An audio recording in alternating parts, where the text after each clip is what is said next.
Good evening. This is Akashvani Kohima. I'm Jonas Yantan with the evening news. The headlines. Prime Minister Narendra Modi says India's digital public infrastructure offers scalable, secure and inclusive solutions for global challenges. Union Minister for Health Dr. Mansook Mandaviya launches global initiative on digital health. Physical classes for schools in Dimapur and Chumoukedima districts suspended for a week from August 21 following rise in conjunctivitis cases. And Minister for Women Resource Salhoutuonuo Kruse says understanding one's past and roots will help in discovering one's identity. Now the news in detail. Prime Minister Narendra Modi has said that India's digital public infrastructure offers scalable, secure and inclusive solutions for global challenges. Virtually addressing the G20 Digital Economy Ministers meeting in Bengaluru today, the Prime Minister stressed the unique opportunity with the G20 Forum to lay the foundation of an inclusive, prosperous and secured global digital future. He has called upon G20 delegates to work on a global technology-based ecosystem to address the challenges faced by humanity. He said this will advance financial inclusion and productivity through digital public infrastructure. He laid emphasis on establishing the framework to build a global health ecosystem and also for the use of safe and responsible artificial intelligence.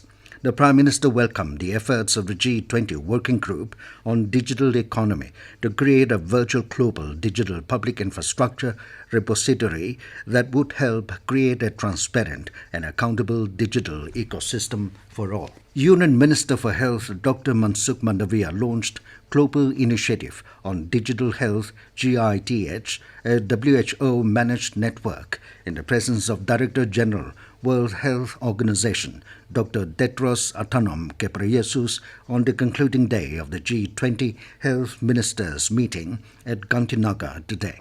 Addressing the launch of GIDH, Mandaviya said India's G20 presidency has leveraged its experience in developing a national digital health architecture through the convergence of digital health interventions. The minister also released the World Bank's flagship report on digital in health, unlocking value for everyone. Speaking on the occasion, WHO Director General Dr. Tedros Adhanom Ghebreyesus said GITH is an integrative step that fosters equity in healthcare by converging efforts and best practices. Following the rising cases of conjunctivitis, eye flu, among the school-going children, physical classes for schools in Dimapur and Chumoukedima districts has been suspended from August 21 to 26 to contain the spread of infection among the children. In an order, Deputy Commissioners of Dimapur and Chumoukedima informed that the suspension of physical classes in the schools were decided after deliberation with the district officials of the Department of Health and Family Welfare and Department of School Education, and considering the severity of the spread of infection and a number of cases. The Deputy Commissioners further requested the schools to explore alternate options like online classes for the students during the period. Minister for Women Resource Development and Horticulture Salhoutuonuo Kruse said understanding one's past and roots will help in discovering one's identity. Speaking at the 8th Mezo Basa Day Kam, laying a foundation stone for community hall at Mezoma Basa today, Kruse said it is important to respect one's own traditional attires. She also noted that Western Angami region is a place where vibrant culture and traditions come alive. Kruse further sought their support and cooperation to ensure that development comes to the region through collective efforts. Photography Club Kohima observed the third edition of World Photography Day today by organizing a photo exhibition cum competition at Kohima. A total of 27 participants competed under 3 categories, namely wedding, school and shawl category. In the wedding category, Kezevito Viswenso was declared as the winner, while Apen Kyong won the second prize and Tosa Bautok Pom won the third prize. In the school category, Edin Chungdok was declared as the winner, followed by Tuchosaye Rako in the second position and Awatiaya in the third position. While in the shoal category, Narendra Modi bagged the first position, while Salhoutuonuo and Salhoutuonuo won the second and third position, respectively. Meanwhile, Narendra Modi, winner of the shoal category, while speaking to Akashvani News Kohima, said she would like to encourage the aspiring photographers to keep following their dreams and to pursue their career in this field. This news comes to you from Akashvani Kohima. You can also listen to this news bulletin on News On Air app and YouTube channel AIR News Kohima. President Draupadi Murmu has given her assent to the Central Goods and Services Tax Amendment Bill 2023 and Integrated Goods and Services Tax Amendment Bill 2023 today. The two bills were recently passed by Parliament. The Central Goods and Services Tax Amendment Bill 2023 is to amend the Central Goods and Services Tax Act 2017, while the Integrated Goods and Services Tax Amendment Bill 2023 is to amend the Integrated Goods and Services Tax Act 2017. The Central Goods and Services Tax Amendment Bill 2023 defines the expressions online gaming, online money gaming, and virtual digital assets. The Integrated Goods and Services Tax Amendment Bill 2023 amends the Integrated Goods and Services Tax Act 2017 to exclude online money gaming from the definition of online information and data access or retrieval services. Reserve Bank of India (RBI) yesterday asked banks to provide fixed interest rate options to individual borrowers and directed the lenders to levy only reasonable penalty charges in case of default in EMI payments. The two decisions are expected to provide relief to the borrowers amid rising interest rates and most of the retail loans being on floating rates now.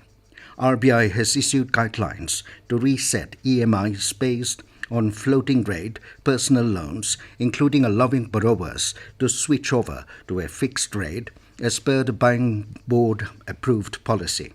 In a statement, the banking regulator said that all existing borrowers shall be sent a communication through appropriate channels intimating the options available to them. RBI said that banks and other lenders will have to implement personal loan instructions by the 31st of December 2023. The total number of Jan Dhan accounts has crossed the 50 crore mark. The Finance Ministry said out of these accounts, 56% of accounts belong to women and 67% of accounts have been opened in rural and semi-urban areas. The deposits in these accounts are more than 2 lakh crore rupees. Prime Minister Narendra Modi has expressed happiness over the significant milestone in Jan Dhan accounts as it has crossed the 50 crore mark. In a social media post, Modi also expressed his delight at women holding more than half of these accounts and at 56%. The ministry said about 34 crore RuPay cards have been issued in these accounts free of cost. District Administration Noklak, in collaboration with Noklak Town Council, held a program on Meri Mati, Mera Desh today at Government Higher Secondary School, Noklak. Deputy Commissioner Noklak, Ari Kamba, hoisted the flag, during which students of Holy Angel High School, Noklak, sang the national anthem. Deputy Commissioner unveiled the Shila Falcam, a memorial plaque, and administered the pledge on Meri Mati, Mera Desh. During the occasion, 75 saplings were planted, led by Deputy Commissioner, various HODs, GPs, DPs, wards and sector chairmen, teachers and students. And in weather, India Meteorological Department forecast that Nagaland will experience light to moderate scattered to fairly widespread rainfall or thunderstorm and lightning with isolated heavy rainfall activity with other northeastern states till August 23. State capital Kohima today recorded a maximum temperature of 23.4 degrees Celsius and a minimum of 18.4 degrees Celsius, while Dimapur experienced a maximum of 34 degrees Celsius and minimum of 27 degrees Celsius. And now 20 news, here are main points again.